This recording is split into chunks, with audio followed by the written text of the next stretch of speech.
ده نادي في إندونيسيا، نادي في الدوري الإندونيسي الدرجة التانية، بيتمرّنوا وبيلعبوا بقميص منتخب المغرب. أنا أول مرّة أشوف كده في حياتي. يعني مثلًا ممكن أشوف فرق ما بتلعبش في بطولات رسمية وبتلبس أندية تانية، مثلًا يلبس ريال مدريد، يلبس برشلونة، يلبس يونايتد كده يعني. إنما بالنسبة لي إنه نادي بيلعب في الدوري الإندونيسي الدرجة الثانية، يعني هو بطولة مُعترف بيها بتأهّل للدوري الدرجة الأولى، واللي منه بيلعب دوري أبطال آسيا، يعني هي بطولة مُعترف بيها، والنادي بيلعب بقمصان بالطقم الكامل للمنتخب المغربي. هي دي الحاجات اللي أنا دايمًا أحب أبرزها بقى للعالم، أقول للعالم كده دي واقعة ما حصلتش في التاريخ، إنه فريق في بطولة رسمية بيلعب بقميص أو طقم منتخب آخر أو نادي آخر بالكامل كده، تيمُّنًا بالمنتخب المغربي وحُبًا في المنتخب المغربي. أكيد دول مش بياخدوا فلوس من فوزي لقجع، ومش بياخدوا فلوس من المخزن، ومش بيتلاعبوا مع لقجع، يعني عشان بس دي الردود اللي بتيجي لي دايمًا. يعني دي دايمًا الحاجات اللي بتيجي لي لمّا أمدح في المغرب والّا ألبس خريطة المغرب والّا ألبس قميص المغرب والّا أي حاجة. أنت شغال مع المخزن، حسابك البنكي بقى كام، حاجات غريبة كده بتتقال لي يعني من كوكب لالا. فاللي عايز أقوله إنه هنيئًا للمنتخب المغربي وللشعب المغربي بهذا الحُب، بإنه الناس بتحب المغرب. دي حاجة جميلة جدًا، المحبة دي حاجة من عند ربنا. البني آدم المحبوب أو البلد المحبوب أو الشعب المحبوب ده ربنا كرمه بمحبة الناس. فلازم أنت تتعلم إنه محبة الناس دي مش من فراغ، دي حاجة من فوق من عند ربنا، ودي بترجع دايمًا لسلوك الإنسان أو سلوك الشعب أو تعامل البلد مع الضيف أو الناس بتحب المغرب. فدي حاجة جميلة جدًا المفروض إن إحنا نبرزها للعالم ونقول للناس شوفوا كيفاش العالم كيبغي المغرب.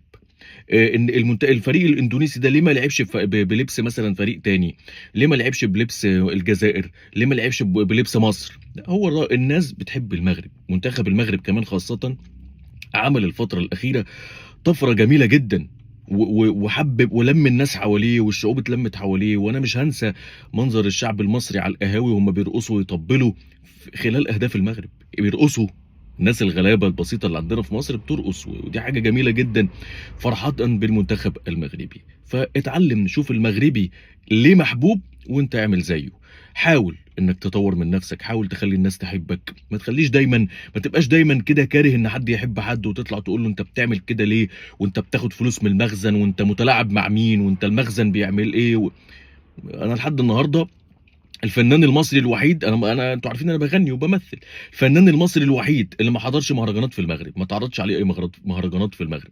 فما تجيش تقول لي بقى أنا واخد وواخد، ده الفنانين التانيين اللي هم المصريين اللي ما بيتكلموش على المغرب بيروحوا مهرجانات في المغرب.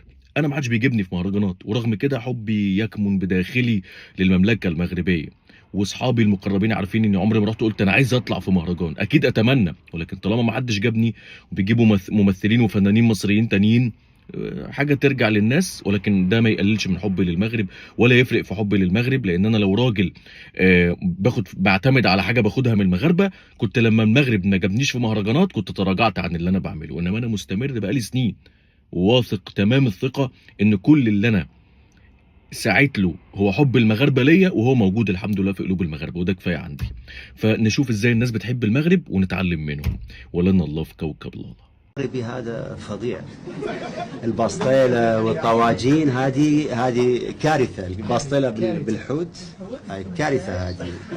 ده أكيد تلاعب من فوزي اللقجع، أنتم متفقين علينا. أنا هاتكلم مع كاظم يا جماعة، ما حدش يسمع كاظم الساهر خالص في كوكب لالا. أي حد جزائري هاشوفه بيسمع كاظم الساهر هاعلّم عليه على طول وأقول له إن هو متلاعب مع فوزي اللقجع ومتلاعب مع المخزن وبياخد فلوس من المخزن. إزاي يقول إن البسطيلة حلوة؟ المفروض أصلًا إنه البسطيلة دي أكلة جزائرية، إحنا طول عمرنا بنقول الكسكس جزائري والبسطيلة جزائرية واللبس جزائري والبلد جزائرية والعالم جزائري والهوا جزائري. إزاي كاظم الساهر يطلع يقول كده؟ لو حد سمعته بيقول زيديني عشقًا أنا هازعل منه خالص، ولا تقول لي قولي أحبك ولا الكلام ده خالص. أنا باقول لك أهو البسطيلة جزائرية، تطلع يا كاظم تقول البسطيلة جزائرية أفرح منك واتبسط بيك على طول واغني لك واسمع أغانيك، إنما هتقول إنها مغربية أنا هازعل منك.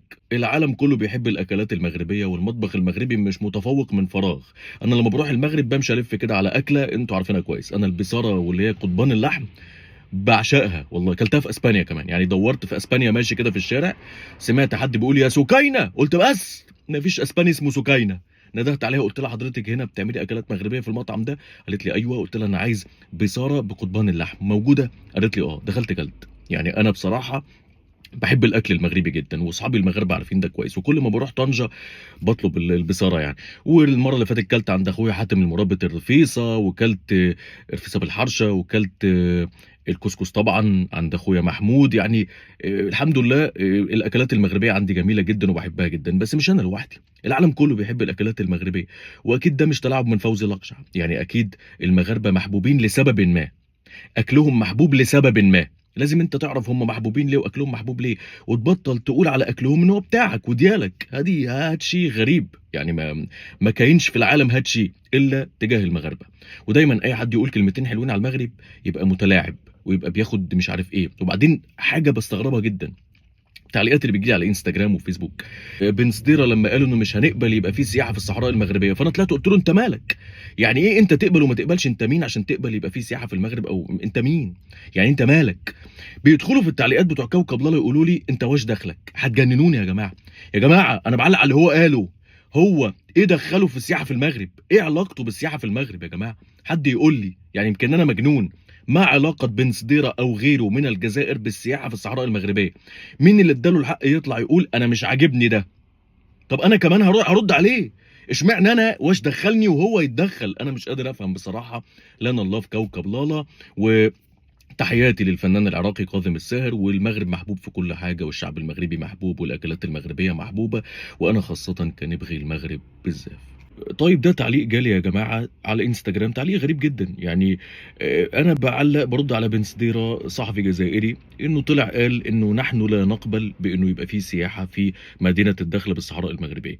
فأنا رديت عليه قُلت له: "وأنت مين عشان تقبل أو ما تقبلش؟ يعني عمري ما شُفت كده."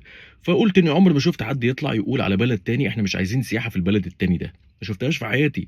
فالأستاذة اللي أنا ما أعرفش عقليتها مُخ كوكب لالا، ما أعرفش بتفطر إيه دي الصبح، داخلة بتقول لي، وهي مش هي بس، أي حد من كوكب لالا بيقول لي نفس الكلام ده: "أنت واش دخلك حاشر مناخيرك ليه في مش عارف بين المغرب والجزائر يا مدام، يا أستاذة." أنا بارُد على صحفي جزائري بيقول نحن اللي هو الجزائريين هم لا نقبل بالسياحة في المغرب. تخيّلي بقى إن واحد عايش في بلد تانية، أصلًا هو عايش في فرنسا، وجزائري ليس له أي علاقة بالمغرب، وبيقول نحن اللي هم الجزائريين لا نقبل بالسياحة في الصحراء المغربية. ما دخل الجزائر بالصحراء المغربية؟ ما دخل هذا الصحفي بالصحراء المغربية؟ وما دخلِك أنتِ بالصحراء المغربية؟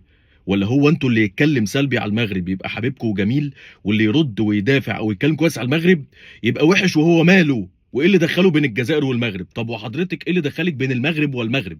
والأستاذ ده اللي بيتكلم على الصحراء المغربية، إيه اللي دخّله بين المغرب وصحراء المغرب؟ مش قادر أفهم بصراحة منطق، ما شُفتش كده في حياتي، ناس عقليتها كوكب لالا فعلًا والله.